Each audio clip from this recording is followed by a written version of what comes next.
দাদা, সমকোট বাতিলের দাবিতে শিল্প ধর্মঘটের ডাক অল ইন্ডিয়া ইউনাইটেড ট্রেড ইউনিয়নের। ঠিক আছে, ইলেকশন আগে সবাই শক্তি পরীক্ষা করার চেষ্টা করছেন। আর দেখে নিন সবাই করে।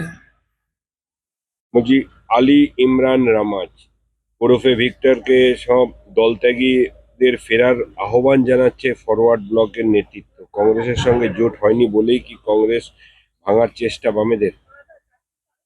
দেখুন, বামেরা কি বললে না বললে আজ পশ্চিমবাংলায় তারা কোনো ফ্যাক্টর নন, বা মানুষ আর পিছনে তাকাতে চায় না।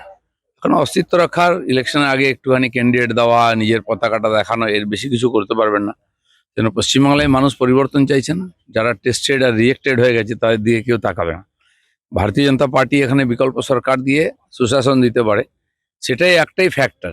তাকে একটুখানি ডিস্টার্ব করার জন্য বাকিরা সবাই কাজ করার চেষ্টা করছে।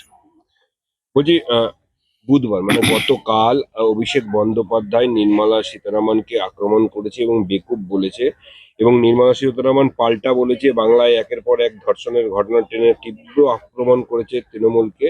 পাল্টা তৃণমূলের তরফে সমাজ মাধ্যমে দু ধরনের ভারতের কথা উল্লেখ করে নির্মলা সীতারামনকে খোঁচা। দেখুন, এরা বিরোধীরা খালি টিএমসি নয়, বাকি পার্টিগুলো তো প্রায় শুয়ে পড়েছে। এবার এদের সুযোগ এসে গেছে, সময় এসে গেছে, মানুষ এদের শিক্ষা দেবে। নৈতিকভাবে কখনো জিততে পারবে না ওরা, প্রশাসনিকভাবে জিততে পারছে না, তাই ব্যক্তিগত আক্রমণ করা হচ্ছে। মাননীয় প্রধানমন্ত্রী, মাননীয় গৃহমন্ত্রী, আমাদের রাষ্ট্রীয় সভাপতি মাননীয় নাড্ডাজি, অন্যান্য মন্ত্রী, রাজ্যপাল, রাষ্ট্রপতি থেকে আরম্ভ করে এখন নির্মলাজিকে টার্গেট করার চেষ্টা হচ্ছে। একজন মহিলা হিসাবে তিনি যে কুশলতার সঙ্গে আর অর্থ বিভাগ সামলাচ্ছেন, সারা বিশ্বের কাছে এটা উদাহরণ। ওনারা কি বাজেট করেন, যেখানে ওনাদের বাজেট পাস করছেন আরেকজন, তৈরি করছেন আরেকজন। অমুক বলেছেন, মুখ্যমন্ত্রী বলেছেন, মুখ্যমন্ত্রী বলছেন বলে বাজেট পাস হয়। সে বাজেটটা কি, সেটা বাজেট না কি, নাকি বাজার করার নথি, সেটা তো বোঝা যায় না। যেন ওইখানে পৌঁছতে বুঝতে সময় লাগবে। ব্যক্তিগত আক্রমণ করে কোনো লাভ হবে না। ভারতবর্ষের মানুষ বিজেপি এবং তার যে মন্ত্রিমণ্ডল তাকে স্বীকার করেছে, আর বারবার সেটা বুঝিয়ে দিয়েছে। বলছি, বেলডাঙ্গা হিংসা মামলায় জোড়া ধাক্কা রাজ্যের। এনআইএ তদন্তে কেন্দ্রীয় বাহিনী মোতায়েনের সিদ্ধান্ত বহাল সুপ্রিম কোর্টের। কতটা চাপে রাজ্য? চাপটা আস্তে আস্তে বাড়ছে। যেরকম নাট বল্টু টাইট দেয় ধীরে ধীরে থ্রেডের উপরে, না পশ্চিমবাংলার ক্ষেত্রে সেটাই হচ্ছে, টাইট। যত এগোবে তত দেখবেন যে টাইটটা কিরকম কোন জায়গায় পৌঁছচ্ছে। কারণ এতদিন যে কুকর্ম করেছেন তার ফল ভোগ করতে হবে। দাদা, আজ উচ্চ মাধ্যমিক পরীক্ষা শুরু এবং তার মধ্যেই হুমায়ুনের আজ পদযাত্রা নদিয়া পলাশীপাড়া থেকে বাবরি মসজিদ পর্যন্ত নির্মাসা 22 কিলোমিটার এই পদযাত্রা। প্রথমত সমস্ত হায়ার সেকেন্ডারি পরীক্ষার্থীদের আমি আর শুভেচ্ছা জানাবো। তারা ভালো পরীক্ষা দিন, জীবনে সফল হন। রাজনৈতিক গতিবিধি বাড়বেই, কারণ হুমায়ুন কবিরও মমতা ব্যানার্জির ওই একই কালচারের মানুষ। নিয়ম কানুন আইন মানার কোনো অভ্যাস নেই তাদের, আর তারা তো এইগুলো করতে থাকবেন। পুলিশ কি করে অনুমতি দিল? আপনাদের যদি কোনো সভা করতে গেলে অনুমতি নিতে আমরা হয়। আইন মানি, অনুমতির অপেক্ষা করি বলে আমরা, আমাদের অনুমতি দেবে কি দেবে না। যারা আইন মানে না, তোয়াক্কাই করে না, তো তাদের অনুমতির কি প্রয়োজন আছে?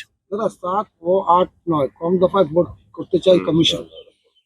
কত দফায় হবে, কি হবে, এসব ভবিষ্যতে গর্বে আছে। ঘোষণা হোক তখন বোঝা যাবে। বলছি, আজকে বাংলাদেশের নির্বাচন। বাংলাদেশের মানুষও চাইছিলেন, আমরাও চাই বাংলাদেশে স্বচ্ছ নির্বাচন হোক, সরকার আসুক, যেটা ওখানকার সাধারণ মানুষের ইচ্ছাকে পূরণ করুক, তাদের শান্তি দিক, সুশাসন দিক, বাংলাদেশের শান্তি আসুক, এটা আমরা পড়েছি হিসাবে চাই। শুভেচ্ছা থাকলো।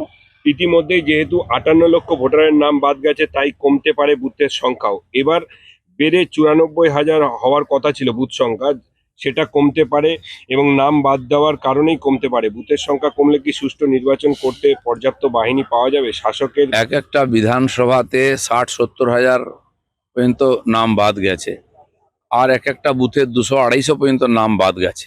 সেই জন্য বুথ বাড়িয়ে খরচা বেশি করে কোনো লাভ নেই। আর সেটা যেটা কন্ট্রোলের মধ্যে হবে সেটাই করা উচিত।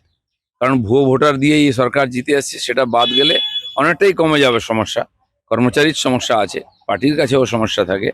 তো সেই জন্য এটাকে ব্যবস্থিত করার জন্য কম জায়গায় কম বুথে হওয়া উচিত, আর সেটাই সম্ভাবনা আছে। বিধানসভার আগে শুক্রবার অর্থাৎ আগামীকাল কলকাতা পুরসভার শেষ বাজেট। মেয়রের স্বীকারোক্তি, অর্থ সংকট ভাবাচ্ছে। তাহলে মেলা খেলা ভাতায় কি সব শেষ হয়ে গেল? দেখুন, সমস্ত পৌরসভাগুলো অনুদানে চলছে, নিজস্ব ইনকাম নাই। আর সমস্ত টিএমসির কাউন্সিলররা নিজের লোক ঢুকিয়ে, এত লোক ঢুকিয়ে দিয়ে তাদের বেতন দেওয়ার পয়সা নেই। একটা হচপচ অবস্থা চলছে। আর বহু অর্ধেক পুরসভায় তো আর চেয়ারম্যান বা মেয়রই নেই, যেখানে প্রশাসক বসিয়ে বা কোনো রকম ঠেকো দিয়ে চলছে। এরকম একটা সরকার, যাকে লোক ভোট দিয়ে জিতিয়ে দিলেও প্রশাসন চালাতে পারে না, তার তো একদিনও ক্ষমতায় থাকার অধিকার নেই। যেন কর্পোরেশন যে হবে, কর্পোরেশন তো লুট চলছে, সরকার পয়সা পাচ্ছে না, নেতারা খেয়ে নিচ্ছে। পয়সা আসবে কোত্থেকে? উন্নয়ন হবে কি করে? নাগরিক পরিষেবা নাগরিক পরিষেবা পাবে কি করে? এখানে ভ্যাট পড়ে আছে, ওখানে নোংরা পড়ে আছে, পরিষ্কার হয় না, রাস্তাঘাটের অবস্থা খারাপ, জলের সমস্যা আছে। এগুলো সমাধান করার জন্য যে টাকা আছে, সে রেভিনিউ তো ওদের কাছে নেই। কোথাও বিশ্ব ব্যাংকে যাও, কোথাও কেন্দ্র সরকারের কাছে যাও, এভাবে তো চলতে পারে না। বাংলাদেশে আবার এক হিন্দু ব্যবসায়ী নিহত খুন করা হলো। বাংলাদেশে হিংসা তো থামছেই না। সেই জন্য নির্বাচনের পরে যে সরকার আসবে, তার প্রথম দায়িত্ব হবে আইন শৃঙ্খলাকে প্রতিষ্ঠিত করে মানুষের শান্তি দেওয়া। আমরা সেদিকে তাকিয়ে আছি। দাদা, শেষ প্রশ্ন বলছি, এখানে এ রাজ্যে বাসের ফিটনেস মেয়াদ উত্তীর্ণ হয়ে গেছে, 250 থেকে 300 বাস নেই। এর মধ্যে মাধ্যমিক গেল এবং উচ্চ মাধ্যমিক। যে বাসের অ্যাক্সিডেন্ট হয় বা বাসে বসে থাকার মতো নয়, জল পড়ে ভেতরে বৃষ্টি হলে, তার কারণ ফিটনেস টেস্ট হয় না, পাস করে না। বাসের ফিটনেস ছেড়ে দিন, এই সরকারের ফিটনেস চলে গেছে, এক্সপায়ারি হয়ে গেছে, বাস নিয়ে কি করবেন?